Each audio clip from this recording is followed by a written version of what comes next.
Letra që nuk duhej të hapej.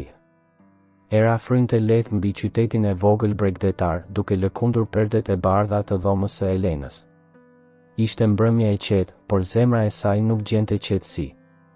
Në duar mbante një zarf të vjetër, të verdhë nga koha. Ai zarf kishte ardhur atë mëngjes. Pa emër dërguesi. Pa adresë kthimi. Vetëm emri i saj, i shkruar me një shkrim që ajo do ta njihte mes mira të tjerëve. Arbeni. 5 vite pa asnjë fjalë. 5 vite heshtje që peshonin sigur mbi kujtimet e saj.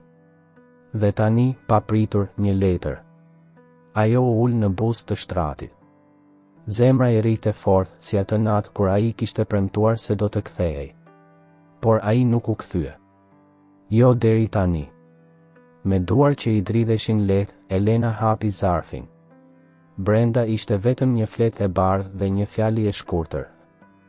Nëse ende e mban mend premtimin ton, eja nesër në vendin ku gjithçka filloi. Asgjë më shumë. Asnjë shpjegim. Asnjë kërkim faljeje. Vetëm një ftesë. Atë natë ajo nuk fjeti.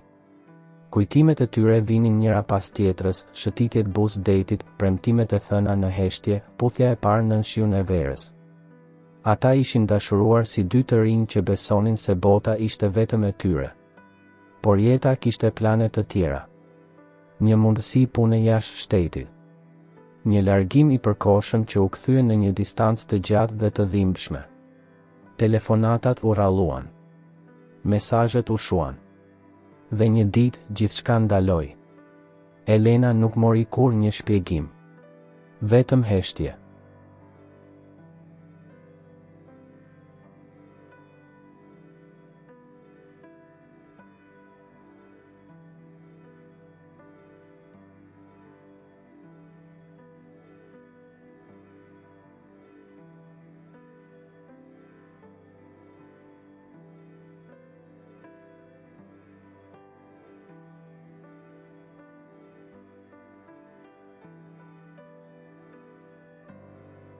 Letra që nuk duhej të hapej.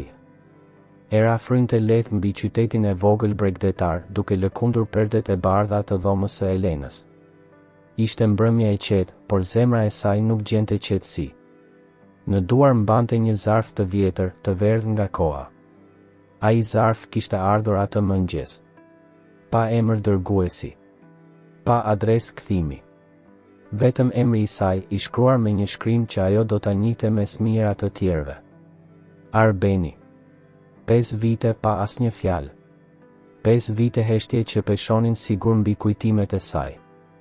Dhe tani, pa pritur, një letër. Ajo u ul në buzë të shtratit. Zemra i rrite fort, si atë natë kur ai kishte premtuar se do të kthehej. Por ai nuk u kthye. Jo deri tani. Me duar që i dridheshin lehtë, Elena hapi zarfin. Brenda ishte vetëm një fletë e bardhë dhe një fjali e shkurtër. Nëse ende e mban mend premtimin ton, eja nesër në vendin ku gjithçka filloi.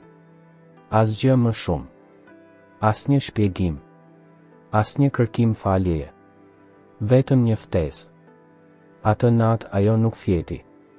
Kujtimet e tyre vinin njëra pas tjetrës, shëtitjet buzë detit, premtimet e thëna në heshtje, puthja e parë në shiun e verës. Ata ishin dashuruar si dy të rinj që besonin se bota ishte vetëm e tyre. Por jeta kishte plane të tjera. Një mundësi pune jashtë shtetit.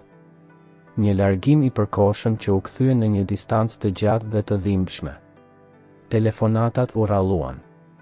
Mesazhet u shuan. Dhe një ditë gjithçka ndaloi.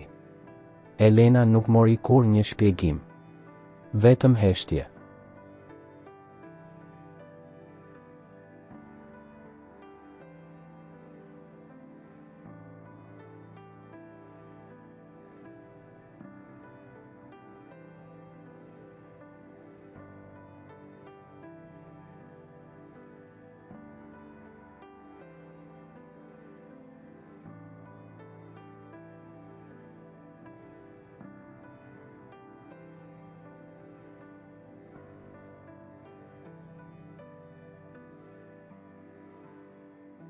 Një mundësi, tha ajo ngadalë. Vetëm një. A i buzëqeshi me lehtësim dhe për herë të parë pas shumë kohësh, ajo ndjeu se zemra e saj po rrite jo nga dhimbja por nga shpresa. A i e përqafoi butë, si kur kishte frikë se mos ajo zhdukej. Dhe në atë përqafim nuk kishte pasion të nxituar, kishte premtim, kishte maturi, kishte dashuri që ishte rritur në heshtje. Dielli u zhyt ngadalë në horizont duke lyer qiellin me ngjyra të arta. Si një fillim i ri. Muajt që pasuan nuk ishin perfekt. Kishte biseda të vështira. Sqarime. Lot. Por çdo gjë ndërtohej mbi të vërtetën, jo mbi heshtjen. Ata mësuan se dashuria nuk është vetëm ndjenje e fortë. Është zgjedhje. Çdo ditë. Dhe një mbrëmje tjetër, pikërisht në të njëjtin stol, Arbeni u ul në gjunjë. Por këtë herë nuk ishte një premtim i paplotësuar. Ishte një unas. Elena qeshi mes lotëve, duke kuptuar se ndonjëherë historia më e bukur është ajo që kalon në përstuj dhe prapë zgjedh të vazhdoj. Sepse dashuria e vërtet nuk ka nevojë për perfeksion. Ka nevojë për guxim.